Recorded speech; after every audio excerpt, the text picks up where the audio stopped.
Good morning. This is the morning moment, and we are not still quite starting at 9 a.m. like the ultimate plan is for these, but at least it is technically still morning when I stream this.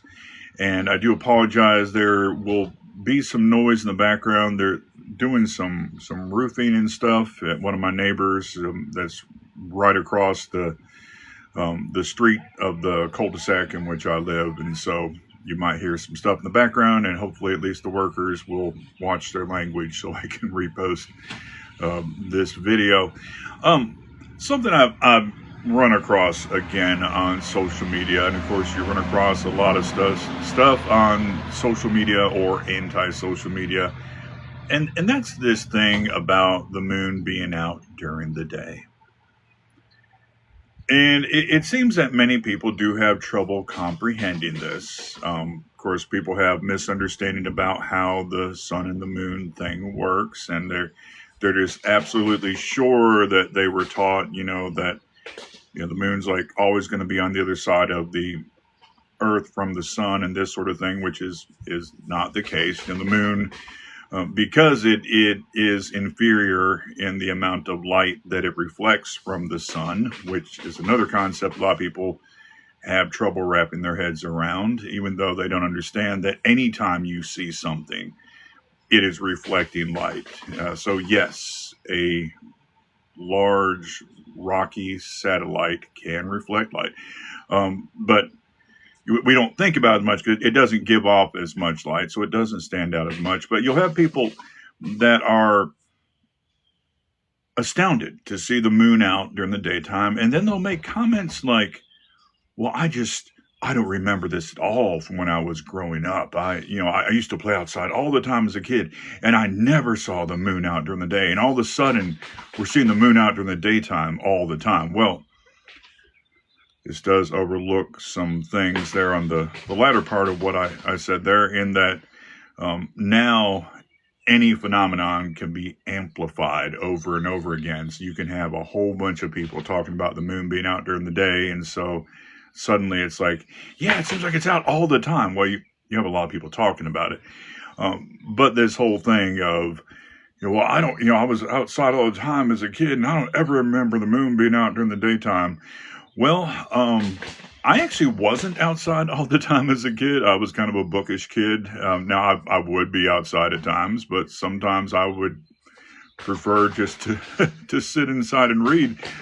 But I do remember the moon being out during the daytime. I remember that very distinctly. I remember being a young kid, and I'm talking like 3 or 4 years old, maybe 5, but somewhere between 3 and 5, and I remember seeing the moon out during the day, and I did think that was unusual. Once again, the moon stands out more at night because at night it is the brightest thing in the sky.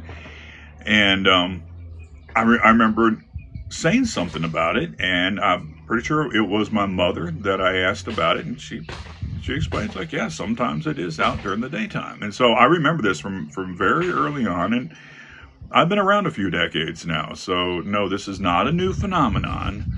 This is something that's been going on, and I wasn't somebody that was outside all the time, and I still did see it.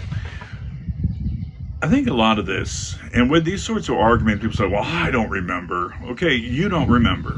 That's what it boils down to. You don't remember. You don't remember. That doesn't mean it's not true.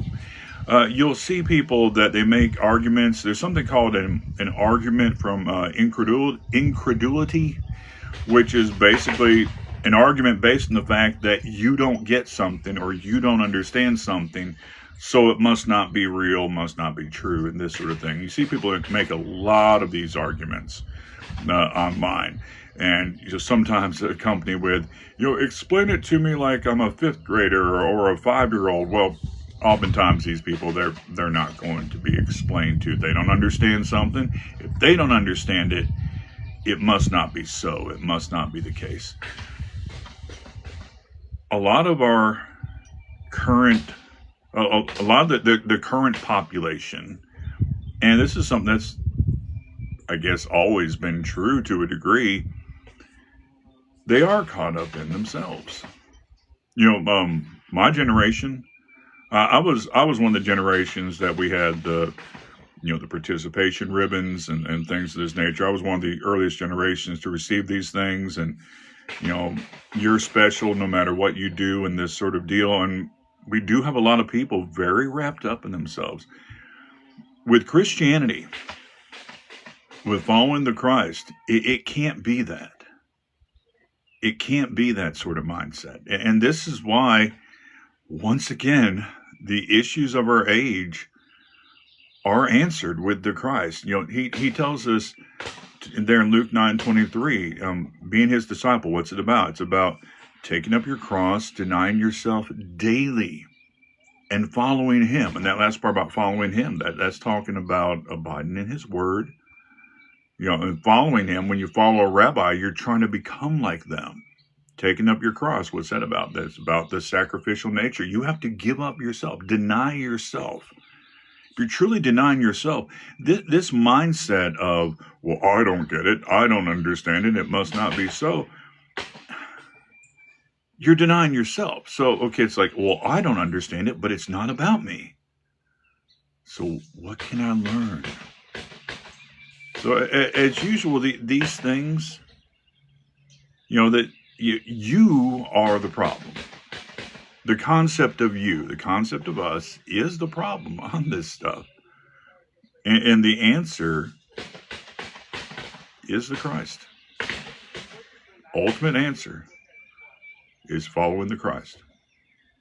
Thank you for being with me for the morning moment. Lord willing, be with you here in a little bit for Thursday Thoughts, and we'll also have the midday moment. And